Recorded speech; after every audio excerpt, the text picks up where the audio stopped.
Thank you. ఇది నా time, నేను మాట్లాడతాను. మీరు మాట్లాడమంటే నేను మాట్లాడడం కాదు. స్పీకర్ నాకు ఇచ్చిన టైం ఇది. చైర్మన్ గారు నాకు ఇచ్చిన టైం ఇది. నువ్వెవరు చెప్పడానికి నాకు మాట్లాడమని? స్పీకర్ గారు నాకు ఇచ్చిన టైం ఇది. నువ్వెవరు చెప్పడానికి నాకు మాట్లాడమని? సార్ మెంబర్ ఎట్లా మాట్లాడతారు? ఎట్లా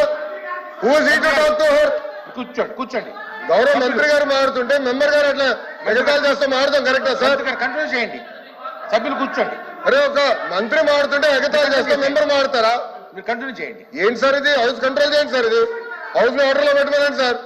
మీతో మిమ్మల్ని ఉద్దేశించి మాట్లాడాలి తప్ప మమ్మల్ని ఉద్దేశించి మాట్లాడేయండి సార్. అంటే హౌస్ కి విలువ ఎక్కడ ఉంటుంది సార్? ఇది వద్దులేండి.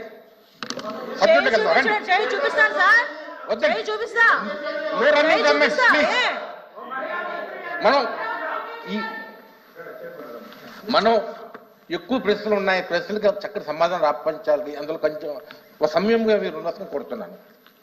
అధ్యక్ష, ఈ విషయంలో అధ్యక్ష సుమారుగా ముందస్తు చర్యల గురించి కూడా అధ్యక్ష అడిగారు. ఇవి ఆకస్మిక వరదలను ముందే చెప్పాము అధ్యక్ష. అయినప్పటికీ కూడా వర్షపాతం రోజు రోజుకి అంటే దగ్గర చూసుకుంటే అధ్యక్ష వర్షపాతం కూడా 800 రెట్లు పెరిగింది అధ్యక్ష. అంటే సాధారణంగా జరిగే వర్షపాతానికి కన్నా చాలా ఎక్కువగా వర్షపాతం అనేది నమోదైంది. విజయవాడ పరిసర ప్రాంతాల్లో దగ్గర 36 సెంటీమీటర్ల వరకు కూడా వర్షం నమోదవటం, అదేవిధంగా కృష్ణాకి కూడా దగ్గర 11,43,000 క్యూసెక్స్ వాటర్ కూడా చేరటం మనందరికీ కూడా తెలిసే ఉంది అధ్యక్ష. దానికి సంబంధించి మనం అందరం ఇక్కడ ప్రభుత్వ యంత్రాంగం వెంటనే స్పందించింది అధ్యక్ష.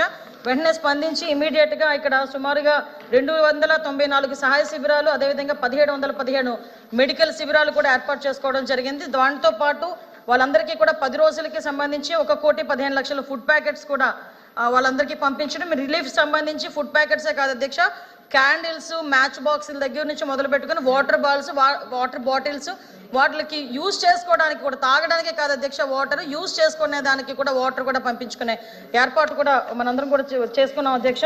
అదేవిధంగా జరిగిన నష్టం అంటే ఇందులో అధ్యక్ష ఆహార పొట్లాలకి ఇక్కడ ఒక విషయం కూడా చెప్పాలి అధ్యక్ష.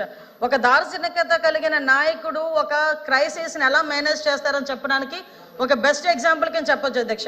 మొత్తం విజయవాడ మొత్తం నగరం అంతా కూడా ఆ పార్ట్ ఏదైతే ఉందో ఆ పార్ట్ మొత్తం నీట మునిగిపోతే అక్కడున్న వాళ్ళకి ఆకస్మిక వరద కారణంగా వాళ్ళు బయటకు వచ్చి ఈ ఫుడ్ ఎసెన్షియల్స్ కూడా తీసుకోలేని పరిస్థితిలో ఫుడ్ తీసుకెళ్ళి ఇవ్వడానికి కూడా ఒక్కొక్క సందర్భంలో ఇబ్బంది పడే సందర్భంలో, హెలికాప్టర్లు కూడా పనిచేయని సందర్భంలో డ్రోన్స్ను ఉపయోగించి మొట్టమొదటిసారిగా ఫుడ్ సప్లై చేసిన గవర్నమెంట్ ఏదైనా ఉందంటే ఇప్పుడు ఎన్డీఏ గవర్నమెంట్గా మనందరం కూడా గర్వపడాలి, అభినందించాలి అధ్యక్ష. దీనిలో కాంట్రవర్సీ కూడా ఏమి లేదు, అభినందించాల్సిన అవసరం కూడా ఉంది. ఇప్పటి వరకు డ్రోన్స్ను ఉపయోగించి ఫుడ్ సప్లై చేసిన పరిస్థితులు కూడా ఎక్కడ కూడా కనిపించలేదు.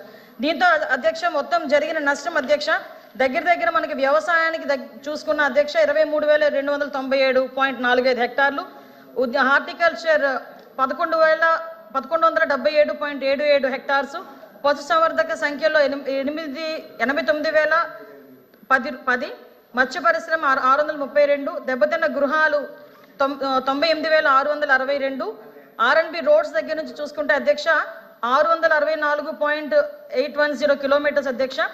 నెక్స్ట్ పిఆర్ రోడ్లు, ఆర్డబ్ల్యూఎస్ రోడ్లు అన్నీ కలిపి మనకు అంచనా ప్రకారం అధ్యక్ష